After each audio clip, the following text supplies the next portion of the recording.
All right, welcome to the next episode of the Outdoorable Living Show. Today we have Rich and Brianna Villandry of Villandry Home Outdoor Living. How you guys doing? Pretty good. Doing pretty good. great. We're in beautiful, sunny Rhode Island. I wasn't expecting this kind of sun today. Yeah. I thought it was going to be all rainy and cold and dreary, but this is a nice day. We'll take it for today. Yeah. It's not going to be like that the next couple days. For sure. Well, appreciate you guys coming out. You know, we'd like to take a little bit of time and just talk about life, talk about the business, who you are, where you're from, what you do, the things you want us to know, the things you don't want us to know. All those kind of good things. Yeah, I guess that would be my first question to start it off, would just be give us the background, the history of your company, and, you know, kind of zoom forward in history to how you got to here today. So how did the company start? How long you been around? What's the scope of what you guys work on? So it definitely took some turns along the way, but so I think I don't know if you met my father before. My father's I think once. Yeah, once. He's kind of the man behind the scenes a little bit. So my father's old school carpenter. He's been in the trade. They always say he was born with a skill saw in his hand. So it's. But my grandfather was a finished carpenter, and my father kind of grew up after him. So he kind of started his the company, and he was always a solo carpenter with a helper. Building decks, buildings, additions, you know, all sorts of things like that. I think he started off finished work, framing, learning the trade inside and out, and really like a strong suit in that remodeling side of things. So he's always been involved with it. I remember high school, stuff like that, building decks with him in the summertime, just kind of doing whatever, and like when we had free time, make some money. And it started to transition. So he always told me, go work smarter, not harder. You know, work smart. I'm like, all right, I guess I'll go to school. So I went to college. I went for architecture and construction management. So I think I did the extended stay. I think it might have been like Van Wilder program. yeah, it might have been like 5 years, something like that. And the transfer from UNH, going to Keene State. Ended up with a bachelor's of science in architecture. Before I actually graduated, you know, I enjoyed architecture a little bit. I wasn't loving it. Like, it was one of those things, and I'm like, you know, and our teachers were always like, you know, giving us ideas of other careers we can go into with the knowledge that we had in architecture. So I ended up going to an engineering side coming straight out of school. I think it was plumbing and fire protection engineering. Super And- sexy. So, did your dad give you crap about that? No, because he's always been like, he's always work smart, not hard. You know, use your brain, like go do something different. Like, cause he's old school carpenter. Like, can't turn a computer on, doesn't know how to operate his phone. He just knows building inside and out, and that's just what he's done. So, but his body's been beat up over the years because of it. So he's always been, you know, go do something else. So I did. I did the plumbing and fire protection engineering for about 5 years, and I basically sat in a cubicle. You know, we went on site here and there to do existing conditions and stuff, but I sat in a cubicle 40 hours a week every week. How was that? It sucked. By the end of the 5 years, I felt like a zombie. I felt like I was just stuck in this space. Yeah. He loved wearing khakis too. I bet. Khakis and button-ups. Khakis, polos and everything. But I'd always talk to my father, though, like after work or during the day or whenever. What's going on? What are you working on? What are you building? Like, we'd always have those conversations. And at the end of the 5 years or so, I was just, and Brianna was heavily involved. We were both living down in Massachusetts at the time, both working for companies down there. And I was telling her, I was like, I don't want to do this anymore. This sucks. And like, my father's always like, hey, I know it's, you know, going backwards, but we're busy. You can come help out. Like, it's him and a helper. And I was like, so, you know, it's something I really thought about. And after talking with like Brianna and going over it, I was like, I think at that time I was like 27, 28, something like that. I think it was even earlier than that. No kids at the time yet. So if, you know, I was going to make a jump, I was going to jump then. And so I went on board at about that age. It was the safest, riskiest move. Yeah, right. Well, he was already established a little bit. Like, he wasn't doing much in revenue. Like I said, it was just him, a helper, kind of doing his thing. I was always kind of helping him in the meantime, doing proposals, because he didn't know how to use the computer. So I was typing his proposals for him in the background, like on the side. And kind of jumped on board. And I came on at first as an entry-level carpenter. Yeah. I just came on to help bang nails and do that sort of thing. And that's where we started. And it kind of just grew a little bit each year. And now every time I talk to you, you're doing some wild new project, whether it's a pool or a patio or a basement or a addition. You do all kinds of wild stuff. Yeah, we've got some good projects over the years, and it wasn't always like that. And over the past few years, we've had some good projects come along, and we've been super grateful for that. But we've always been that general remodeling. So back, my father was strong in the remodeling aspect, knew how to build houses, all sorts of things, and he's always done, whether it's additions, decks, kitchens, bathrooms, basements, putting in windows, whatever it may be. I think back in the day, even on the work truck, it was, no job too small. Yeah, no job too small. Nice. Rick Villandry. Do it all. Yeah, Rick Villandry, remodeling carpenter, and that's how he started. He did it for a long time, and then I came on board, and we started, trying to grow it a little bit. Going through the struggles of working with my father and family and certain things, and we'd butt heads at times or whatever it may be. And Brianna would listen to me when I come home and, vent to her about it. And that got her so excited. She wanted to start working with the family too. You get it, yeah. Yeah. She told you why you were wrong, he was right. Yeah. Well, I'm very much so, Switzerland in most equations and try to help people gain perspective. So yeah, sometimes it was, you were being a jerk, or he was being a jerk, or you guys are not communicating well. It's like a marriage in a way, It's a business partnership. It's very similar to that. And what made you want to be a part of that? So well, we are fast forwarding a little bit here, but certainly a bit of circumstance. I, like Rich said, I worked out in Mass for a number of years. Worked with a company where I was able to get a lot of experience in a lot of different areas. So I started off in special projects, which is basically a way of saying, like, you're useful, but we don't know exactly where to put you. You're a Swiss Army knife, so we're going to use you however way we can. So I was able to get exposure in marketing and with legal, with HR, with operations, like all sorts of stuff. I bounced around a little bit, and definitely gravitated more towards operational stuff and marketing stuff, which, don't typically go together, but it was a smaller company, so I was able to sort of wear both hats. So, when Rich and his dad were trying to grow their company, I would help in as I could, but I still had a full-time job too.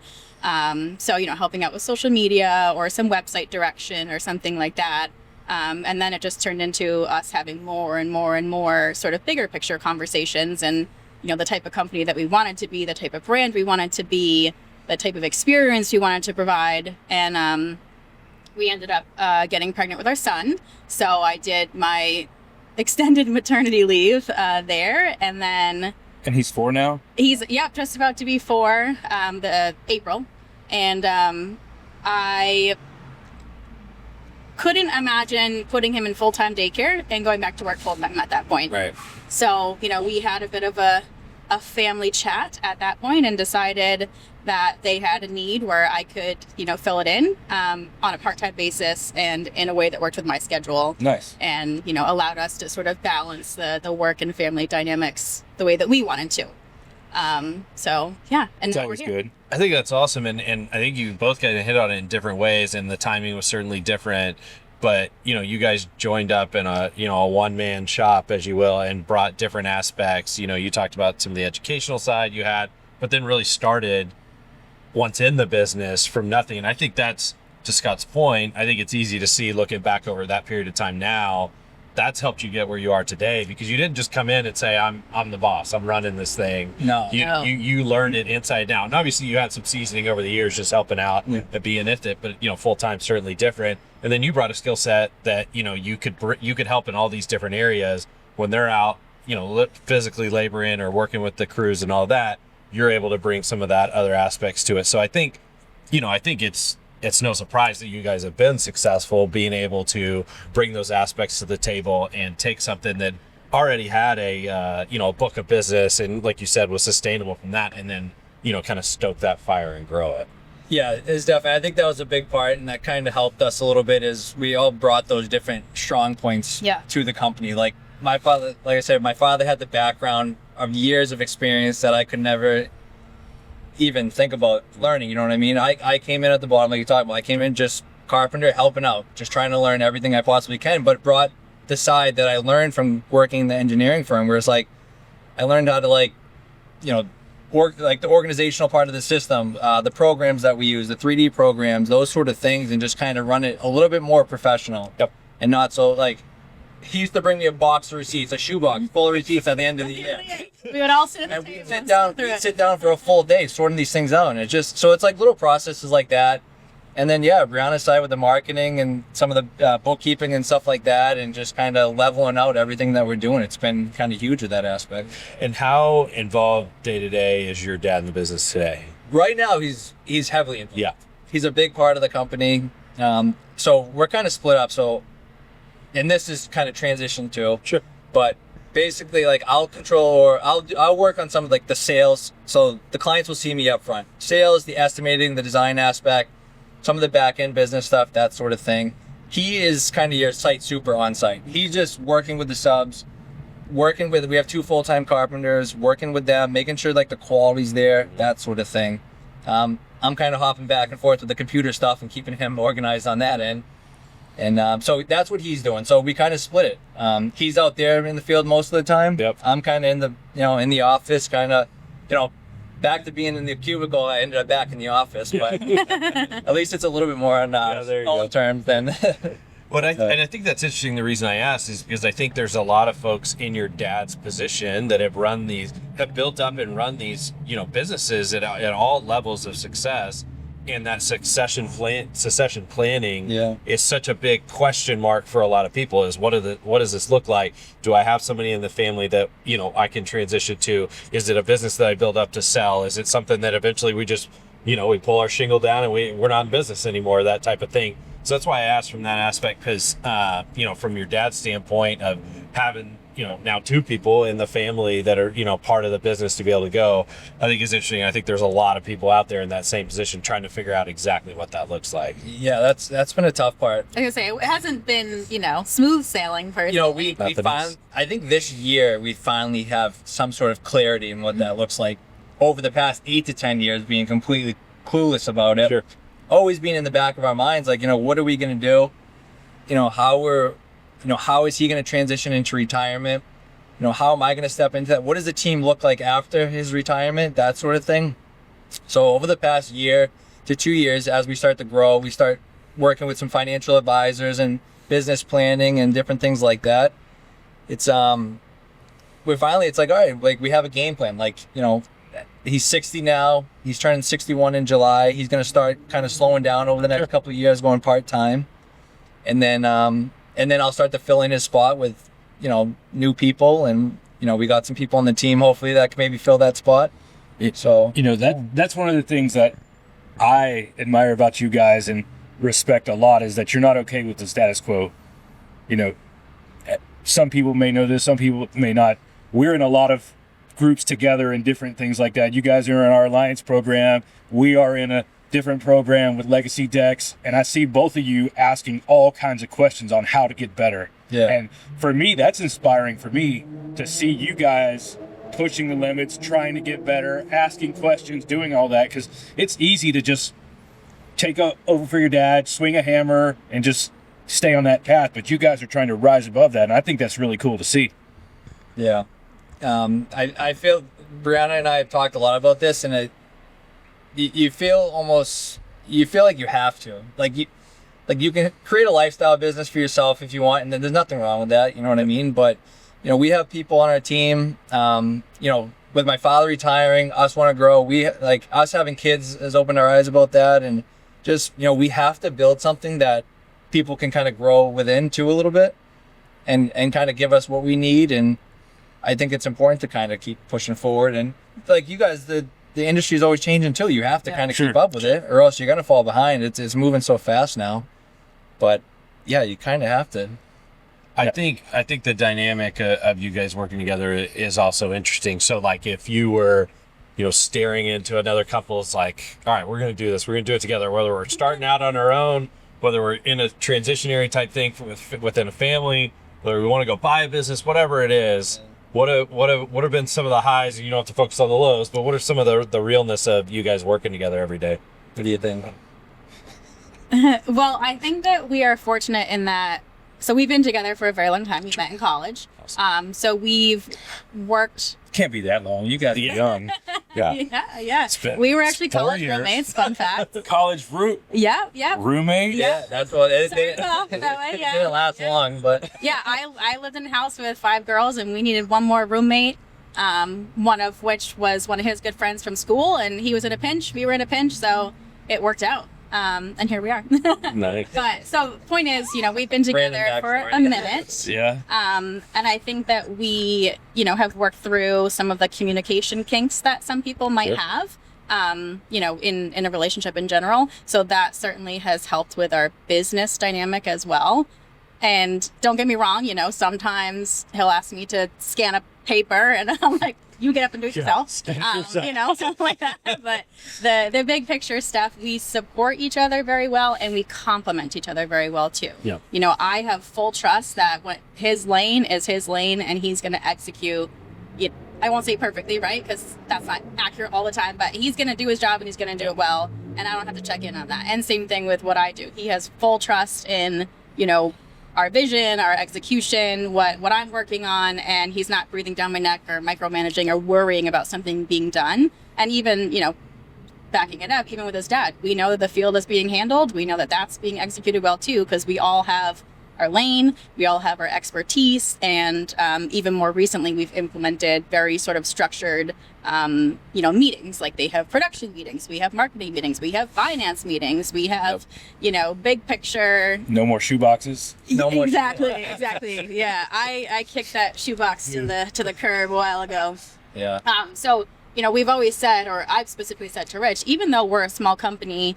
And even, a year, 2, 3, 5 years ago, we were even smaller. We need to run it like it's a much bigger company. Sure. You need to, when it's not you and your dad, it's you and your business partner. Yep. And it's not, husband and wife, it's this person and that person. Yep. Like, you have to kind of switch hats and respect that role in that moment. Is that tough? Be like, he's your dad.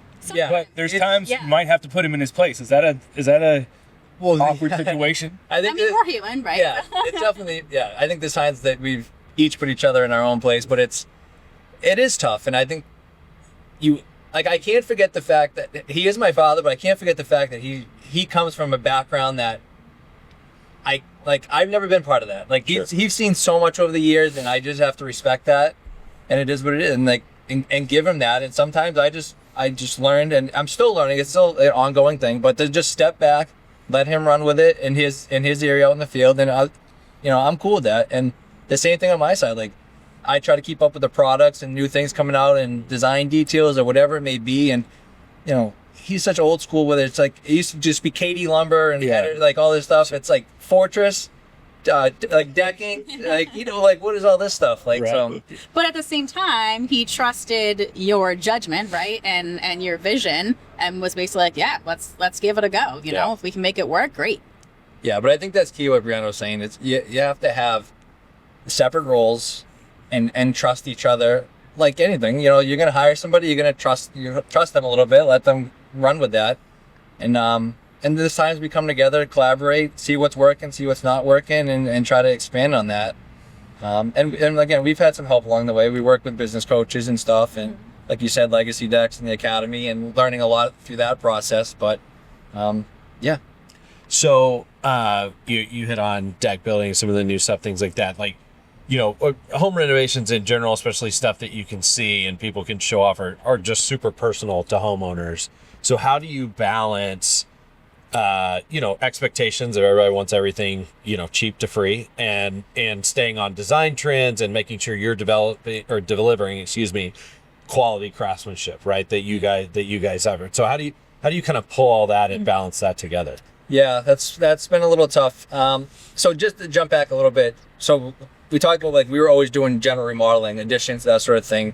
Over the past year or two, and we've been dabbling with this for a while, is we wanted to niche down to make some of our processes and systems easier to control and easier to, I guess, deliver or whatnot. And so we wanted to, say a kitchen project, a bathroom. It's very personal. We're inside people's homes. It could be, a 3-month kitchen remodel, and we're in their home 7:00 in the morning, Monday through Friday. Kids are running around, this and that, and it's tough to manage that, manage on budget and everything like that. So, but we wanted to make a transition of kind of coming out of people's houses. We've always been doing decks and outdoor living. We enjoyed that, and we wanted to just push that further and go deeper into that area. So when we did that, we kind of went through a little mini rebrand and everything, but we also wanted to create a standard of how we built. And to touch on the quality aspect is, you kind of have to create your standard. How do you want to build this? How is it going to? And we don't really waver from that. So we have a standard. Like, we used to use pressure treated framing for our decks. We dealt with so many issues with that. Sure. And we wanted to stand by our product and everything. And we'd build these decks, and we'd walk away a week or two later, and it would be wavy or this or that, or just dealing with wood. And we wanted something better, and that's when we started using Fortress and stuff. And we kind of created that standard of, hey, if a client's going to work with us, they're going to work with us because they enjoy our process, they like the way we build, and it's a good fit for us. We're not going to waver on our quality of materials, and that's why we use Fortress for all our deck frames. It's a non-negotiable, and the price is higher because of that, but it's. That seems to be a mentality that some people struggle to get with, and they're willing to compromise to win a job. Yeah. And, what was the step that got you beyond that? Man, honestly, it's something I still, at being in the sales seat, still struggle with from time to time. Yeah. You just. Well, I think there's a couple things. I mean, even on the way here, we had a conversation that I brought up that said, some people offer like a good, better, best solution, based on various budgets. Sure. Because very common. Right. Yeah. And some people also try to be everything to everyone. And in trying to really deliver a certain type of product, being the end result, a certain client experience, knowing our projects inside and out by working with the same types of materials in and out that we know and we trust and, are great to work with, you can't really do a good, better, best or meet someone's budget. It's, this is sort of the entry point. This is our product, right? This is our standard, and you're coming to us because that's what you want, hopefully. Sure. But, when you have a handful of, let's say, missed leads, it's not the right project, not the right budget, something like that. Every once in a while, you do question should we? No. I also see a lot of those companies that try to be everything to everyone aren't very profitable. No, so that's another thing that we've really narrowed in on specifically this year is, we know our numbers in and out now. We know what that means, from a pricing standpoint. And if we're pricing it at a certain point, it's not because we're trying to price gouge or, we're trying to get rich and retire early. That's what we need to sustain our business and to grow our business. Yep. And if we adjust those numbers down, which a lot of people do to win the job, to your point, Scott, that either means that we are making zero profit and we can't grow our business. Right. And we're not just responsible for our lives. We have our employees, we have our children that we're trying to, develop here. We have the lumber yards that we support. We have all the products that we use. If you spider it out, right? Our one job touches a lot of people. So we have to be able to grow our business. So if we're taking money out of our pockets to keep it in the clients, that doesn't really work for anyone, really. You guys know John Lee, right? He said something to me one time quite a few years ago that really gave me an understanding. And he said he would rather sell 10 projects and make $1 million than sell 100 projects and make $1 million. Mm-hmm. Yeah. And I think some people are so lost in that mentality and that scarcity mindset that I gotta sell it. But when you start really putting the numbers on paper, you're barely breaking even with a lot of these jobs, and you'd be better off to just pass. Yeah, if you're winning a huge percentage of your bids, you're doing something wrong.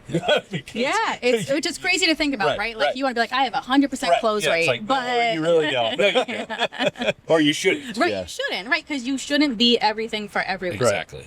Going back to the craftsmanship and stuff, and I think for a lot of small business owners and things like that, you talked about the wood and having to stand behind it, because that homeowner that walks out and sees that issue, and we're talking about wood, could be anything, they see it as a product you gave them. Like they're not calling a lumber mill and saying like, hey, what's wrong with your lumber? And so that craftsmanship takes on in it even more significant, because that stamp's not on just how you fastened it together. It's the product itself and the materials that you're representing. And I think that's what a lot of people, struggle with, because they are trying to meet, expectations of lower prices and things like that. And I think sometimes people don't have the foresight to see like, man, these callbacks I'm going to get and the amount of time people are going to be complaining, that's going to be my brand as what they think of me, even though you did everything right. The product failed. So, I think a lot of it goes into what type of products you're using in all different aspects of the remodeling space.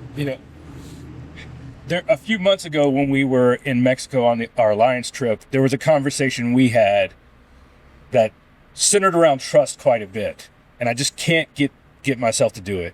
Tell me about this ice fishing crap. Because there is no way I have enough trust to drive out on a sheet of ice and sit out there for days.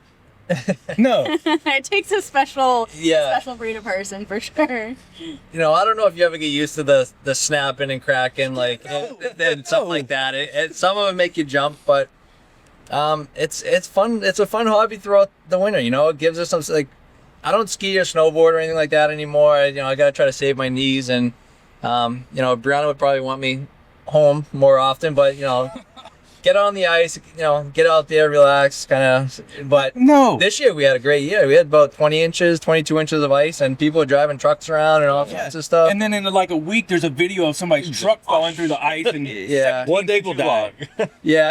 Try to keep it safe. And I never drive the truck out there, but no. It's nice to get out there. He assures me that it is 100% safe, and that oftentimes when there is, a catastrophic situation, it's not people that are used to it, it's you got to know the conditions.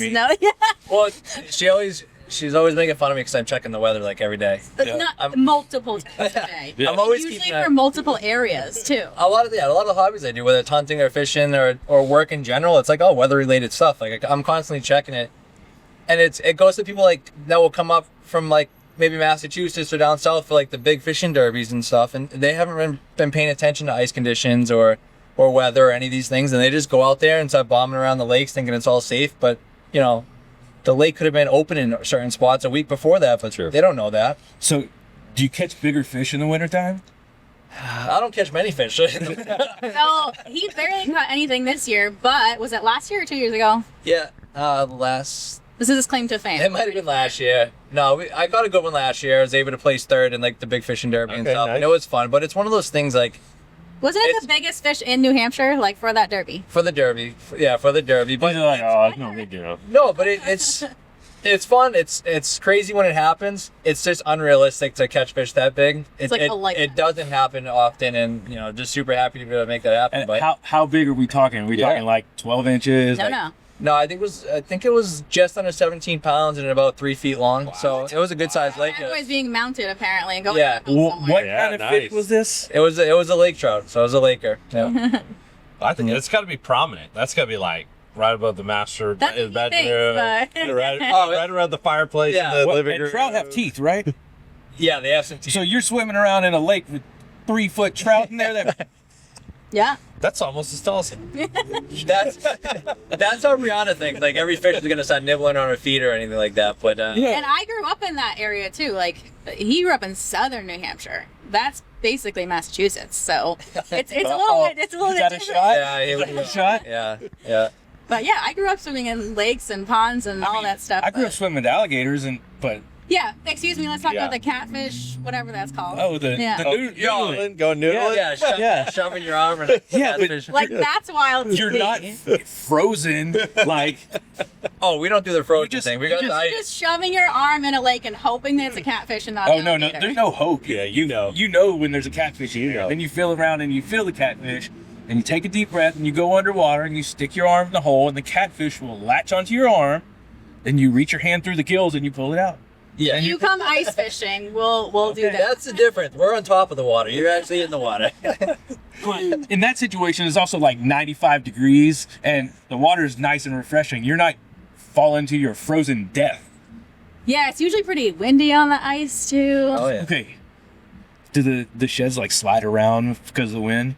The ice shacks? Yeah. Are they anchored or something? We need, you need to anchor them down. It gets Okay. windy out there. Be 30, 40, 50 mile an hour winds and stuff, so you got to anchor them down and everything. And But you also have to put a camera in the water to watch the fish to know if you caught something. that just That brings it to a different style level. of fish. That brings it to a different level, and that's just more. It's just a little bit more fun, and helps pass the time. You see, because there's been so many times that the fish will just swim by. You know, they might check out the bait and then they go on their way. Like, And when if you would just be jigging in a hole, on sitting on a seat or a bucket, you wouldn't know that. Which plenty of people do though. Sure. Yeah. Those guys are they crazy. sit out in just on a bucket. Like literally On a a bucket. 5-gallon bucket. Yeah. Bundled up, Yeah, ice fishing pole. Ham. Yeah. Mm-hmm. that's not the ice fishing I get down with you. Yeah, you got one with like TVs and heaters. Oh, and all. it's fully finished. So, Yeah. Doesn't having a heater on top of the ice cause a problem? No. It's just there's so much wind coming by and everything, and I have an ice shack now, so it's all enclosed. Everything, a couple holes drilled in the floor, and we're just sitting there on the futons, hanging out, listening to some music, and we're staying warm. We're in t-shirts. Yeah. It's comfortable. It's comfortable ice fishing. You'd probably like it. I might. You would like it. Maybe. You know? Maybe. I think you would. We'll get him out You here gotta challenge at some point. yourself. Yeah. I mean, I like fishing. Don't get me wrong, but that's like next level.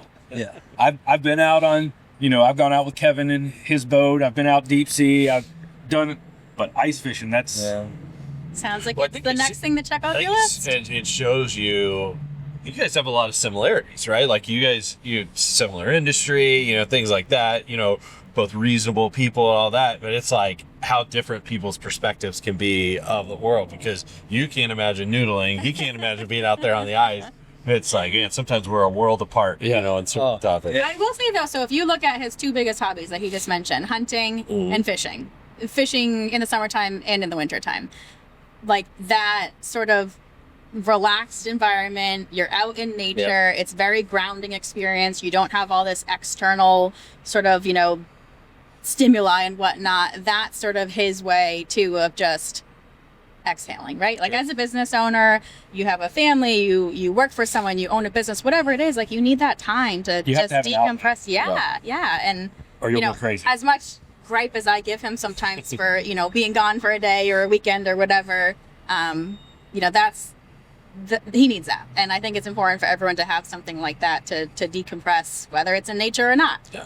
Exercise, a hobby, whatever. You gotta have it. I think it's interesting you asked that. I was gonna ask that earlier, but you're talking about individually the pursuits you have outside of work, but like how to together as folks that are working together as a couple day in, day out, how do you guys find time to separate yourself from the business? My wife and I, as an example, we have to be like, all right, we're not talking about the kids tonight. Like we gotta let's talk about each other, let's talk about sports, let's talk about anything else. But because you could find yourself so I'd imagine you got not only have kids, but then have a business together. It's like, how do you make sure you're talking about something besides those two things? Yeah, that is important, and sometimes it's hard to find that middle ground, and I think it's like you have to respect that. Brianna likes to read and stuff like that, and when she's kind of has the Kindle out and she's doing her thing, even though I'd like to bother her a little bit, Don't talk to me, don't look at I try to give her a time, because maybe it's trying to wake up 30 minutes before the kids wake up, just to have a little bit of quiet, to drink a coffee and do some reading and just have that just peacefulness there. It's important. Yeah, she doesn't get out as much as I do with hunting and fishing, because I get to be in the woods and have that quiet time, and nothing's around me. But so I try to respect her time as much as I can in the house, and we try not to talk about work too much. At 5:00 it's upstairs no matter what. Yep. Time for the kids, time for dinner, bedtime routine, books, Routine's important. all that stuff. So we have since day one have been very routine based with our kids, and I think it's been huge. And for the most part, they're great sleepers. I think because of that. yeah. Well, just so you know, my wife gets pissed at me if I interrupt her while she's reading or while she's listening to a book or anything that disrupts her book time. They need that time. Yeah. Yeah. You know it's being recorded, right? Yeah. Like she could hear you say that. She knows. Yeah. She I think gets- we may have actually talked about we that on the talked Alliance about trip. that. Yeah. She gets so pissed. She gives me this look and she pauses her book and yeah, she gets so mad. Yeah, it's real. And I don't go into the woods to try and strike up a conversation, right? No, but that is something that we've actually been really focusing on very recently, is trying to strike that balance, because our kids are young. We have a 1.5-year-old and an almost 4-year-old. We have business that we're trying to grow, plus everything else in life, right? Friends, family, and sometimes it does feel like a lot to balance, and something is not getting the attention that it needs, or it feels that way anyway. Sure. So I'm not a morning person by any means, but that seems to be the time to prioritize. So we do try to get up earlier than the kids. Yep. Have, like Rich said, have a little bit of time to, whether it's to exercise, to do some, educational type of reading, or for me to just like sit in quiet with a cup of coffee and my Kindle before the chaos of the day starts. People don't understand the importance of taking time to work on yourself, whether it's something like just decompressing a little bit or your fitness or whatever it is. It makes a huge impact in your overall well-being. Yeah, I didn't really realize that until recently, the past year or two, and starting to surround myself with people who do that, like yourself, Scott, and stuff, and some of the people over with Legacy Decks, and having that and realizing it's like, yeah, we need to take care of ourselves before the other stuff. It's almost like we want to say family comes first, and that's obviously true, but like, how can you be there for your family 100% if you don't take care of your own mental state and everything? And, and then the business follows in suit after that too. Right. So I think it's super important. Well, especially with kids, I one of the things I always say is like, they deserve the best version of me, right? And if I'm trying to serve too many masters or overextending myself in any one direction, like you said, there's a bunch of like honorable pursuits, but if I give everything to that, then they're not getting their portion, right? And so I think what you said makes a ton of sense, to make sure that you're doing for yourself what's so important. What you said as well, Scott. So it makes a ton of sense to me. Yeah. So this week we're here at JLC. Or is there something you're super excited to see, to do, to be a part of while you're here? JLC is exciting every year. Yeah, I agree. I mean, there are a couple specific products that we want to check out for sure, but it's also nice to be able to, check in with people we know, like you guys, that we don't get to see all the time. Yeah. We see every few months if we're lucky. See what's going on, have a chat, see all the new products, meet new people. Sometimes there are new people, with the same company that we're familiar with. Yeah, we do a couple of the classes too the day before, so that's always cool. Try to learn something new there. But yeah, it's really just the networking, getting to see people that we don't get to often. We talk to everyone, all our sales reps, we talk to them throughout the year. Right. A lot of times it might be an issue or something, or something new's happening, or it's nice just to kind of kick back and relax and kind of hang out and have like an honest conversation with people. Well, I always say these shows are such a good opportunity, whether you're talking to different products or to customers or sales reps, as you said, or whatever, to every other time you're talking to them, whether you're upset or whatever, you certainly have 25 other things going on at the same time. So everybody's rushing around doing their other thing. Everybody's out of their element. They're not worried about the truck getting loaded, or you're not worried about your guy that didn't show up or something like that. To be able to, sit down and have a coffee together, have a drink together, and really, talk about what's working and what's doing and all that, like you said, from a networking perspective. I think that's huge. JLC specifically, being on the manufacturing side, we see a lot of trade shows all over the world, literally, and JLC does it just about as right as anybody does. I mean, definitely my favorite show. Very fortunate to be, so close geographically to it, because you mentioned the education side of it. They do so much, just the live portion of it, doing the demonstrations. They bring a lot of really, really solid manufacturers there, and as important as anything, from the trades, there's a ton of contractors, a ton of businesses that are clearly committed to being here and make it worth it for all these manufacturers to spend the money to be here. And they've done such a nice job building this up, and I've been coming for years now, and it's just like you said, every year it's you look forward to JLC for sure. And seeing some of the other contractors in the industry that are doing it at a high level, and you know, at times looking up to them and seeing cool stuff and finally getting to meet them and just talk to them and just realize it's like, hey, these are just normal guys out here just struggling, like just doing the same stuff we're doing, just in a different area at a different level, but it's all the same struggles and stuff. So it's cool to kind of catch up on that. Yeah, I love that. So, last thing I really have, looking into the future, what's on the horizon for you guys? What's the next step? So I guess our next big step is, so we've been home based office for a while, and Brianna and I have been talking about a lot of, like, we always want to level up our client experience as much as we possibly can.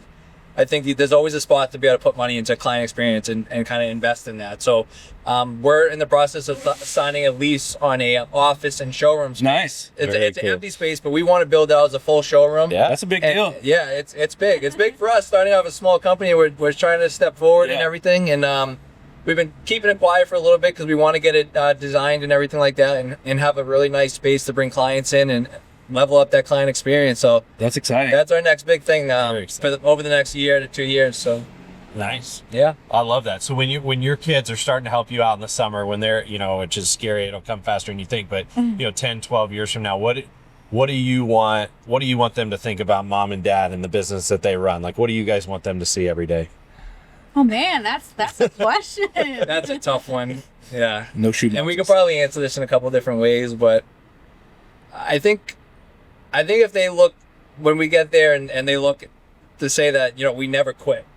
Yeah. Like, we go through so many struggles throughout the years, and my father's always said this: you're gonna go through stuff, but you just can't quit. Like, you just can't walk away from it. You have to put the time in, and it might seem horrible at times, like you want to quit or whatever it may be, and sometimes it's not a bad idea to, like, quit or move on, or maybe you found something new that's better for you. But just, we always tried, we just didn't give up, and you know, just putting that work in.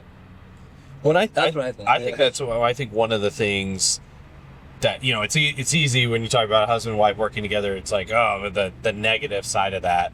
But I think what you just hit on is the strength that you guys have, that we have a shared vision, we have shared goals, and when those rough times do come, you have a partner there that's able to support that and come through and understand completely what you're going through, as opposed to you bringing it into the door at 6 o'clock and, you know, maybe she doesn't quite understand, or vice versa.